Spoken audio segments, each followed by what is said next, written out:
Good morning, everybody, and welcome to the Today's Restaurant News Networking Group. I'm Howard Appel. I'm the founder and publisher of Today's Restaurant News, and we are all vendors here in the industry who are here to help each other grow our businesses and also to help any restaurant owner, manager, or chef with any questions or concerns they might have. We are a group of experts in the industry, and we're here to help you as well. If you'd like to contact us, give us a call at 561-620-8888 or go to our website at trnusa.com.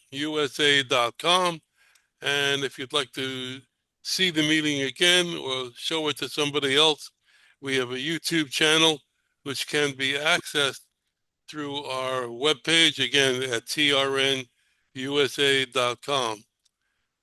So we're going to go right into our intros this morning. And I'm going to ask Mark to start us off. If for those of you who don't know Mark is with Stephanie and looks an awful lot like her. There you go. Hi, Mark Brilliant Computers, standing in for Stephanie today. For the last 40 years, I've been playing with technology. For the last 30 years, I've been running Brilliant Computers down here, taking care of all kinds of technology issues that have been going on. If technology doesn't work, give us a call. We'll find a way to get it working. Pretty much provide whatever is needed at the time of. Brilliant Computers. And how do we reach you? 561, what number did we give? 561-866-2983. Give us a call if you need any issues. If you call them, they are there. That I can tell you. I recommend them. Otherwise, they wouldn't be here. Randy, good morning. Good morning, everybody. Randy Pumputis here with Heartland Payroll Solutions. We are a Fortune 500 company exclusively endorsed by all of the restaurant associations throughout the United States. I proudly serve on the Restaurant Council here in Florida. We specialize in startups, multiple locations, mom and pops, franchise groups, anything and everything payroll related we can help with. I can be reached at 585-622-2993. Thank you. Thank you. John Marinek, good morning. Good morning, John Marinek Food Service Consultants. We design restaurants and we consult on them. If you have a restaurant that needs to be designed, and we're known to be doing them pretty quick too, so our quick turnaround helps a lot of people get open. We do not sell equipment, so we are not trying to be dealers, and we just do the design. That actually helps you because you can put it out to bid. Our number is 954-817-1183. Okay, thank you. Jordan, good morning. Good morning, everyone. Jordan, CEO and co-founder of Starfish here. Pretty excited to see a lot of you and a lot of the viewers in a few weeks in Orlando at the restaurant show. I'm looking forward to it. It'd be good to meet everyone in person. I am the CEO and co-founder of Starfish. We help restaurateurs make sure that they never have to manually analyze a P&L again. No more looking line by line at data, no more looking line by line at numbers. We can completely automate that for you and not only save you time, but significant savings. In the last 9 months, our customers have saved over $500,000 using Starfish. You can reach me at 914-844-5775, or you can visit our website, usestarfish.com. Hey, thank you. Kevin, good morning. Morning, everyone. Kevin Anderson from Strategic Supply Chain Partners. We are a full-service hospitality consulting company. We specialize in helping small to medium-sized hospitality brands with how they're purchasing through their distribution network. We renegotiate their agreements with their broadline distributors. We also help with implementing new deviated pricing models with manufacturers and rebate programs. That's about 70% of what we do. We currently are saving our clients a little bit in excess of 10% on their distribution costs, and then we help them with a lot of other items on their profit and loss statement if they choose to have us help them with that. We are 100% contingency. Basically, what that means is we are going to share in the savings We go out and negotiate, we find these savings on behalf of our clients, and we share in that improvement. There's no cost to work with us. There's no upfront fees, hourly rates, or project costs. We're basically just going to go help find money and benefit our clients. If you want to find out more about us, check us out on our website at www.ssc.partners, www.ssc.partners, or you can call me directly at 407-497-9495. We have a very healthy referral program as well. We share in our revenue stream with anybody that brings us a client for the duration of our relationship with that client. So give me a holler if you need me. I'm here. Thank you. Great, thank you. You're welcome. William, good morning. Good morning, William Fuller with TD Bank. It's got some great news that we're offering right now for all small businesses. Is we're offering $500 back. We're offering $500 a cash back bonus when you open a TD business checking account. There's a few things that involve on getting that. But like all good things, they do come to an end, and that's ending November 30th. We're really trying to show why we're convenient and all the things that we can offer. We offer lines of credits. We can do a lot of different things.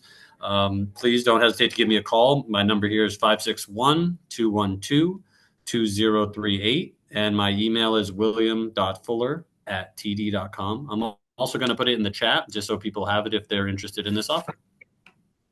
Okay, thank you. Steve, good morning. Good morning. Good morning. Steve Geller, Leasing Solutions, Palisades, New York. 20-plus year business as an intermediary. We have lots of funding for equipment finance, working capital, SBA loans, accounts receivable financing for startups, for long-term in business, $5,000 minimum up to several $1 million. My phone number is 845-362-6106. Okay, thank you. John Bunn, good morning. Good morning, everyone. Happy Friday. We manufacture the bun string tying machine. It's been around now. We're approaching 118 years in business. We sell to bakeries. We sell to all sorts of different industries to secure the food. If you've got issues with delivery drivers eating the food, tampering with the food, it doesn't get delivered properly, give us a call. It's 1-800-222-BUN, B-U-N-N. Thank you. Thank you. Terry, TRN Terry, good morning. TRN Terry, good morning. Hi. If you want to know what's opening where in Florida or Georgia, you can certainly ask for a sample report that we do monthly. We have a guarantee in Florida of 50 brand new leads every single month. 50. And that's not the ones that have opened. Those are the ones under construction, just signing leases, coming into Florida.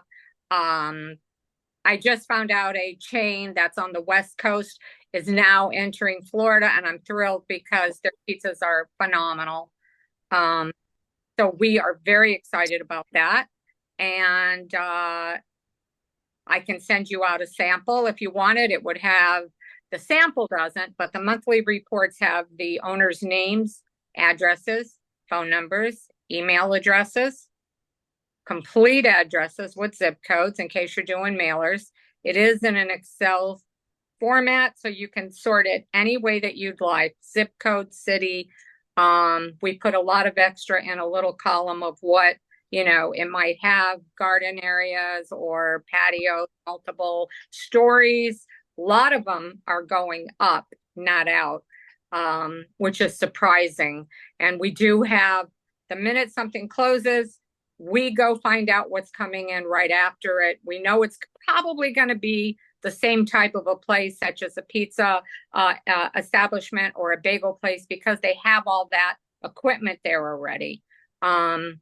Anyway, and if you have any questions on anything and you can't find the information that you really want on one place, give us a call, give me a call personally, and I will get the team to get it for you if it's out there.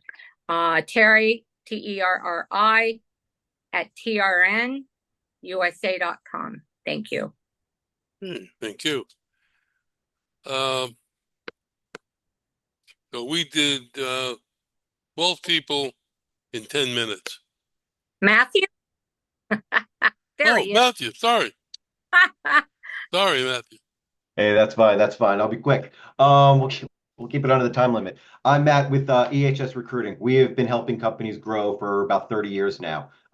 We help people as well. We're enhancing careers and growing companies. That chef you spoke about, the 9 o'clock, I would love to get in contact with him because chefs know chefs, and we can always help these and help them find work. I know we're working very hard on this West Coast, trying to get the people whose restaurants are gone back to work in other restaurants. There's a lot of movement going on right now on the West Coast, a lot of sad stories. But we've been doing this for 30 years. We are nationwide. We have 3 offices in Florida itself. So as we're talking to these restaurant people, as they're opening their restaurants, we can't tell you how much money that we save these restaurants in time. They do not have the time to be looking on these job boards and hiring people and training them and then losing them to either another company or basically just finding a good fit for the company. That's what we do. We talk to managers every day. We have hundreds of thousands of anything from managers, pastry chefs, and all that in there up to accountants and salespeople for hotels. We've also started doing hourly programs for some restaurants that have, say, 4 or 5 restaurants, a little chain in an area, and they're bulking up for season or something like that. We do offer hourly programs like that. So yeah, as we're talking to these restaurant groups, we will help them grow with finding them the right people. My phone number, 941-926-5353. That's ehsrecruiting.com. Okay. And you can meet that person next week on our double call. It's going to be the 2 groups combined. So you'd be able to meet them. So that's nice. Cool. Somebody mentioned earlier about the show in Orlando, which is November 6th and 7th. We've got about 10 companies, 11 companies in this group that are exhibiting, and there's several here today. So I want to ask, well, first of all, I want to tell you that if you want to come to the show, get in touch with me, and I can send you a link to get a free ticket to get in, number 1. Number 2, our group is going to have a section at the show under the umbrella of Today's Restaurant News, and we'll have everybody there. So my booth, Today's Restaurant News, is 323, and there are people here. I'm going to ask you, if you know your booth number, you can mention Steve Giller, Leasing Solution, 347. I'm not sure about that. All right. John Bunn, 346. Matthew. Jordan and I are at 354. Okay. And Jordan, 354. And Randy, you know what? I will not be in attendance this year. Not coming? No, but Heartland is a sponsor. They will be there. All right, we'll miss you. I lost you there. No, I will not be in attendance this year. Okay. But Heartland POS will be there this year. Yes, Right. correct. Good. Okay. What about John? Who? John Bunn. 346. Booth number? 346. Just look for the big tang machine. We'll be there. Oh, I know where you're going to be. You're going to come to us. Oh, Darren Gull wasn't able to come today. He wanted me to mention what his company, C3 Complete, is a telecommunications company and technology company. I can't give you all the items that he does, but if you're looking to set up a communication system and other technologies based on today's current technology advances, give Darren Gull a call at C3 Complete. I don't have his phone number in front of me, but anyway, there's a trend in the restaurant industry that is beginning. And it's bigger than the restaurant industry, I think. What this generation, is it Generation X or Z? I don't even know, but how do they refer to this new generation? I think Z, it's Z. Z. And restaurants are finding more and more that people are dining by themselves. So it's a table for one. Yep. And that has a lot of sociological background to that, because these people growing up nowadays are working on the computers. They're not really interacting with people.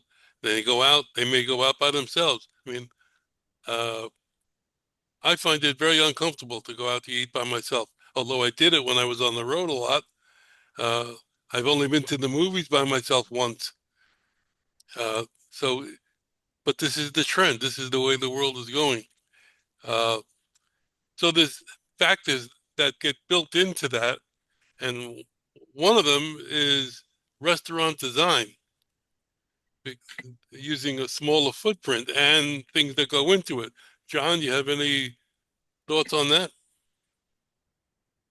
Yeah, actually, I've run into it about 3 times now. That's not that many, but the way that some of them are approaching it, they're actually putting together tables just for two, and they can add a third if they want to, or pull it away from the table. So they're adding more of those smaller tables to the design. And then also they have areas that they try to put them at these sit down bar like lineup and a whole bunch of seats, but people don't like that. When they want to eat alone, they want to eat alone. They want to fool around with their phone while they're there. So even one guy over in the Caymans, he's adding in actual USB port, and they have the internet. But then I keep telling him it's just going to keep the people there longer. And at dinner, this is not like a cafe, but he's treating his restaurant like a cafe, and he gets a lot of people though.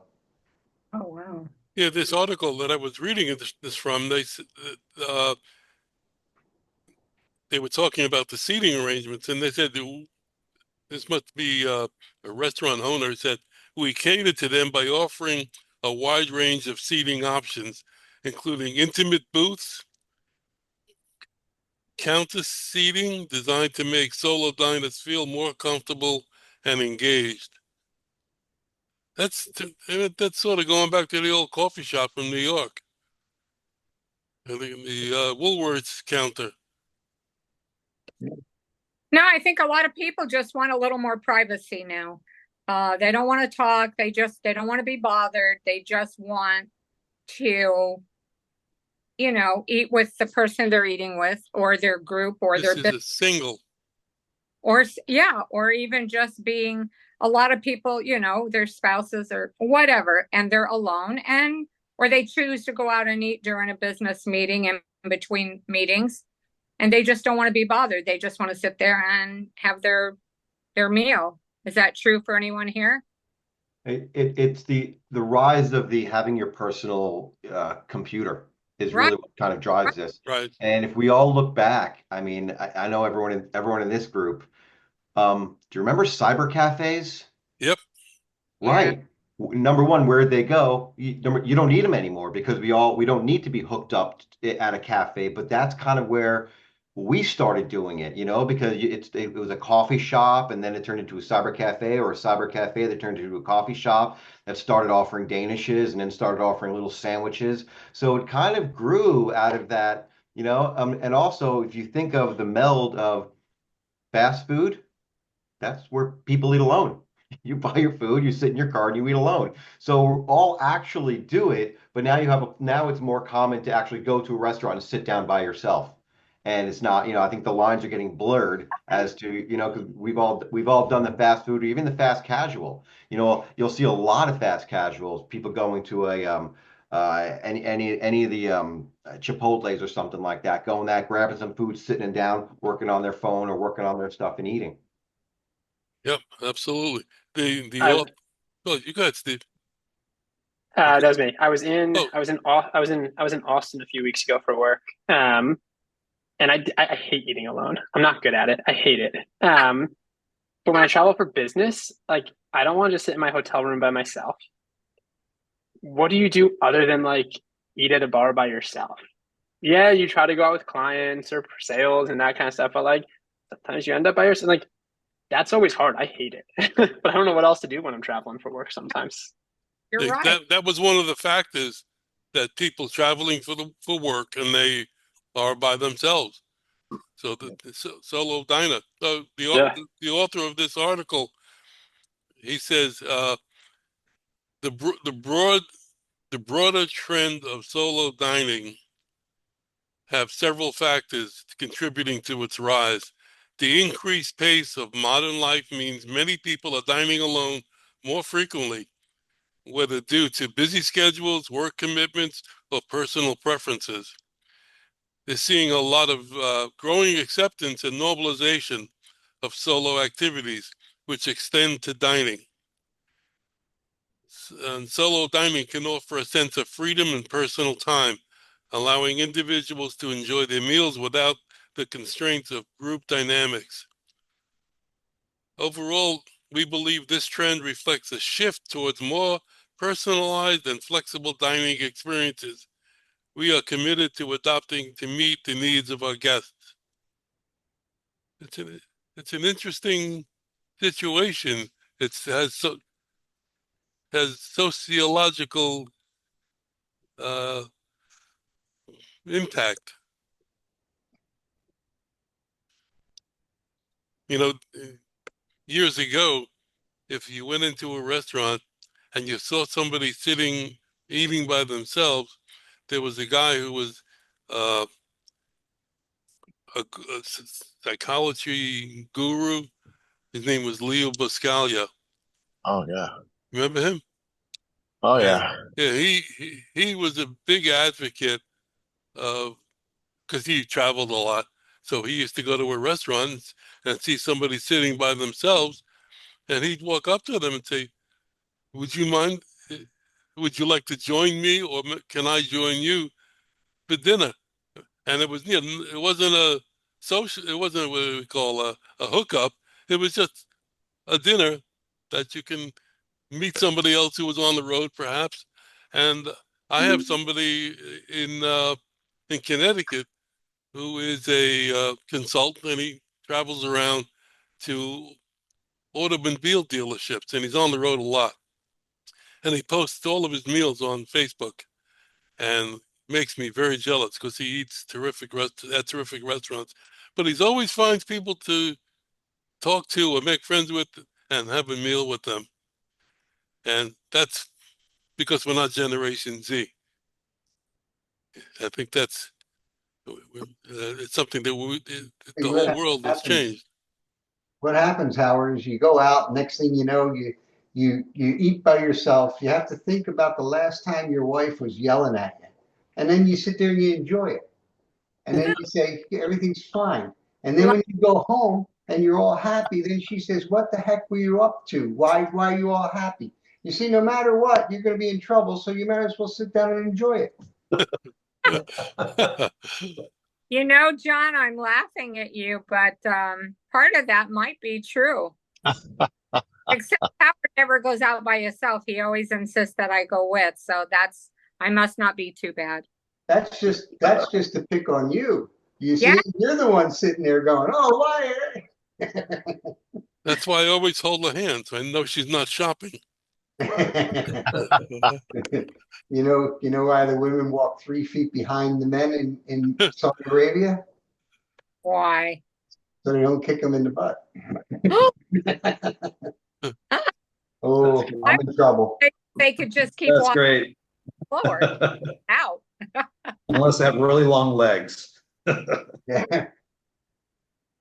Have you noticed anybody have you noticed this trend in restaurants nowadays?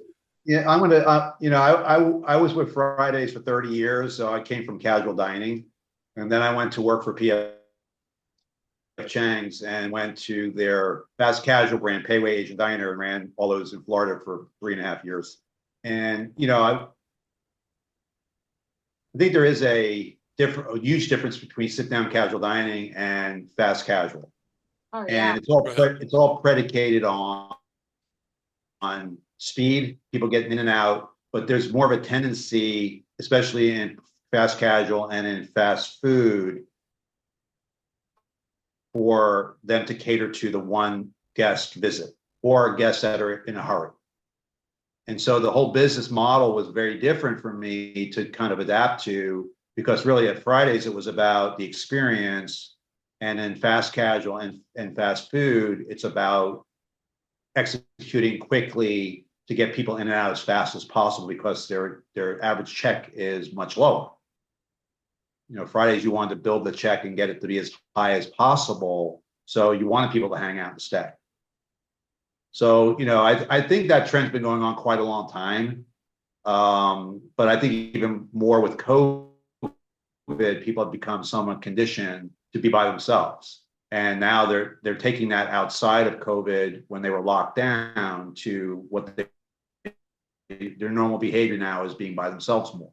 So I think restaurants that are catering to that generation, or people that are in a need to be fast, get in and out, they're going to build a lot more locations, have smaller footprints and/or seating capacities. I think that you'll see that. Yeah, I think a lot of them are going towards a smaller footprint. Because it's, the cost of getting into a business today is way different than it was even 5 years ago. That's more what I'm seeing, Kevin, is the cost of getting into the business. And so they're actually lowering the footprint based on that. Yeah, sure. The rate of return has shrunk considerably. Yeah, it has. And when we lay something out, we're laying it out now, and whereas before maybe we might have 6-inch spreads between different tables and stuff. Now people are really trying to pack them in as much as the fire department will let them.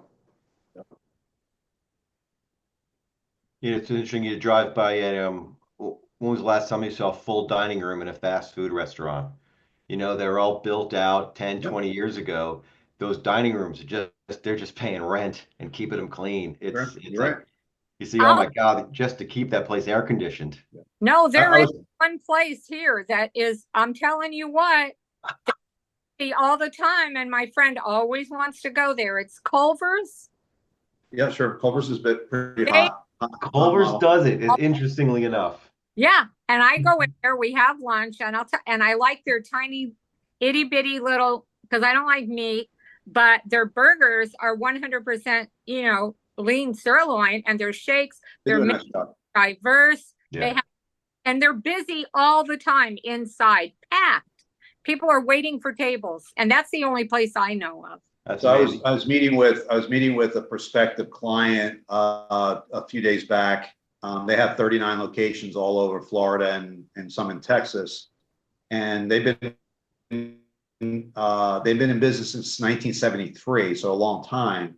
And anyway, so we're talking and just kind of learning about what they buy and whatever. And he made a comment that they have grown their drive-through business. When they first started, they didn't have drive-through business. So as time has gone on, they've kind of experimented with that. But right now, that 80% of their sales are coming through drive-through, and so now all their models are all small footprint on the restaurant side and a huge drive-through business, and they really have changed, which was very intelligent for them to make that decision a number of years back when they saw that trend. But I was kind of shocked that 80% of their business is drive-through. Well, 100% is drive-through on In-N-Out. They don't even have it. So they have 2 and 3 lanes, and let me tell you what, they're out to the street, every single one of them. Yeah. In California, I don't know how far they go, right? Look at Matthew shaking his head. California In-N-Out. Yeah, they're killing it. They're killing it. They're actually a pretty good company. I mean, they'll go up and down like any of these kinds of concepts, but they've been around a long time. as far as from our perspective as a recruiting company, there are companies that we go after that we use. I mean, well, Landry's comes to us, when they can't find Yeah. people. That's what they have the budget. So, but the companies that haven't used us over the years, those are the companies that have built in that growth. Like Chick-fil-A. Chick-fil-A will Oh, never need a recruiter. They bring those people. A lot of the owners are the operators. It's kind of how they create their system. So you are part of your system, but then you have a lot of these companies that they're just franchise groups, and you have a whole lot of different franchise. And once you have like 6 or 7 restaurants, you're losing a manager a month. right. It really comes down, and then it comes down to how much you're spending on training, or have you built up your HR? Have you had I don't know if anybody knows a chain called Connor Steakhouse. Yeah. Yeah, they're fantastic. They came here to Sarasota, and Brio opened up in a mall right next to a Connors, and they wiped them off the map. Brio tried 2 different concepts, and Connors just killed it. And all I can Connor, do is, I'm sorry, go ahead.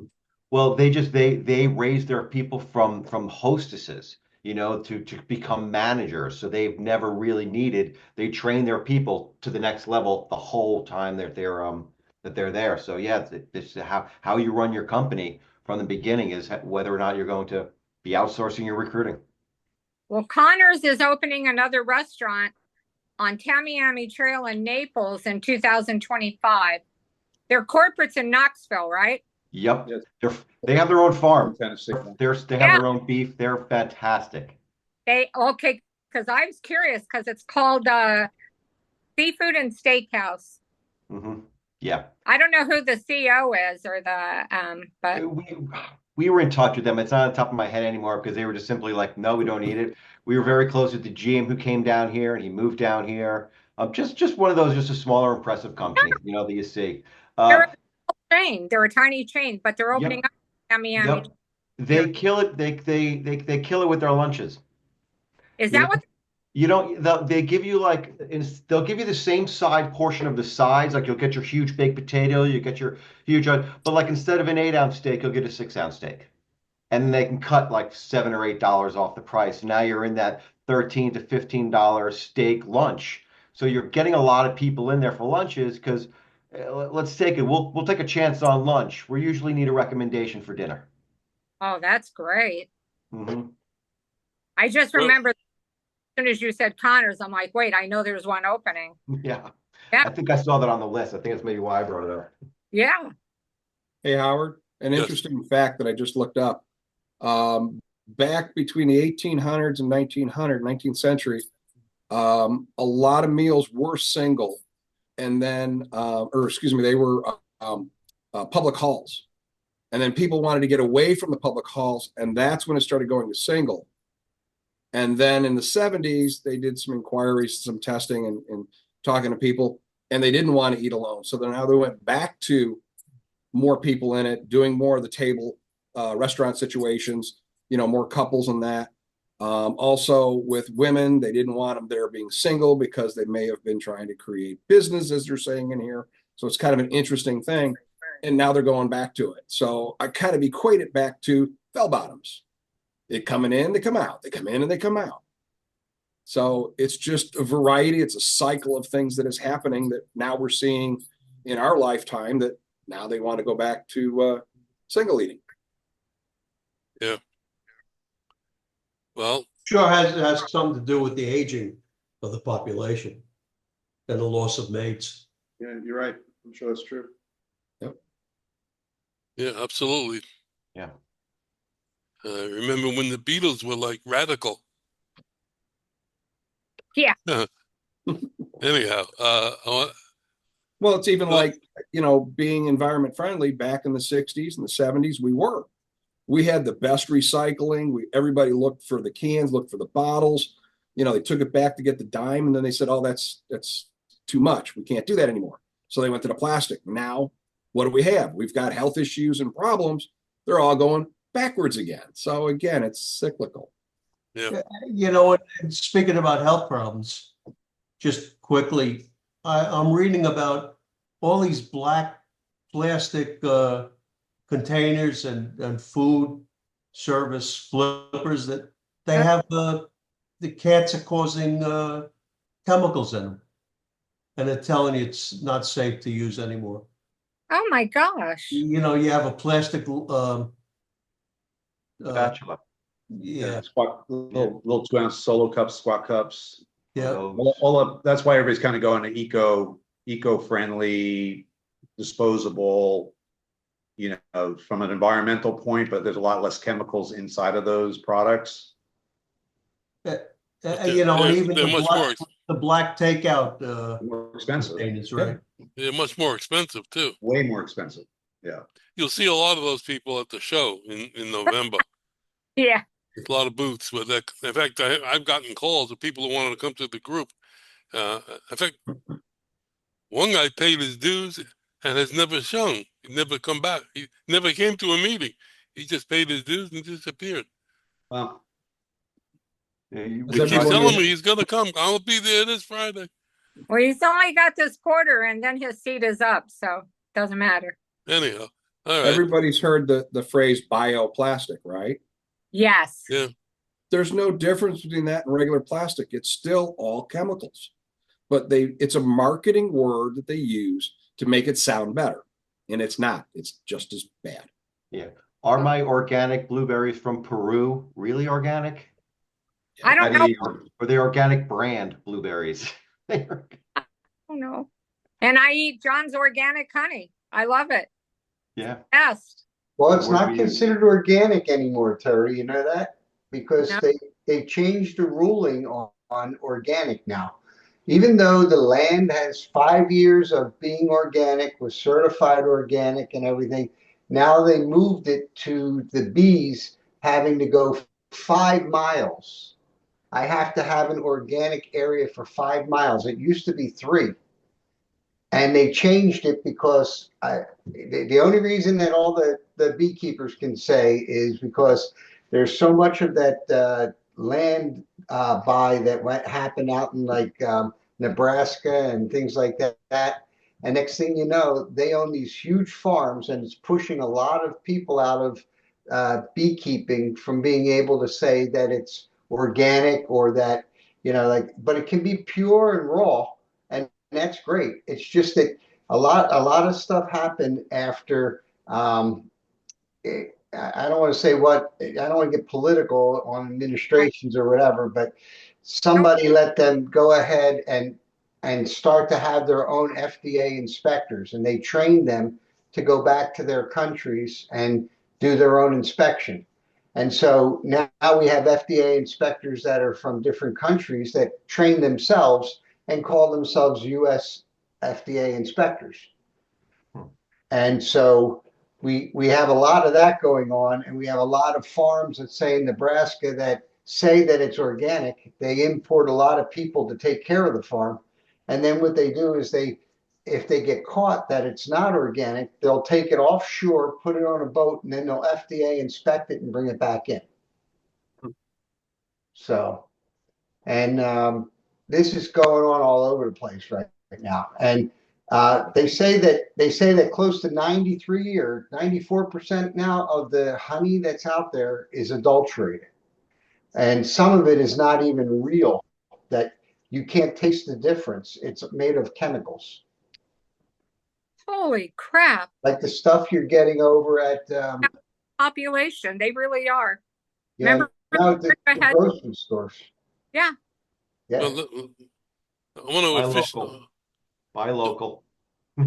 Well, the best way to tell if you buy garlic and the garlic top is off of it and it's like clean, you know that that's imported and most likely came from China because they find that that's what people like to buy because it's clean, it looks better.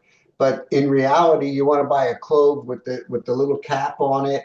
Look for those little kind of like details, and then you'll find out that that's the local stuff. Oh, I didn't know that.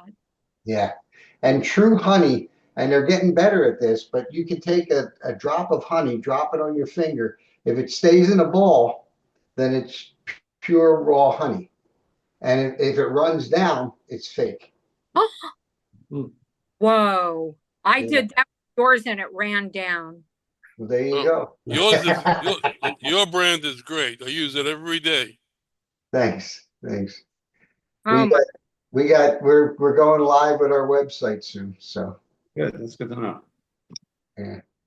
All right, I'm going to officially end this meeting, and don't forget, next week the meeting will be at 10 o'clock, and you can expect it to run more than an hour with our guest speaker and intros, etc. So if anybody would like to reach us, give us a call at 561-620-8888. Go to our website, trnusa.com. We'll see you all next week. Have a good weekend, and let the sauce be with you.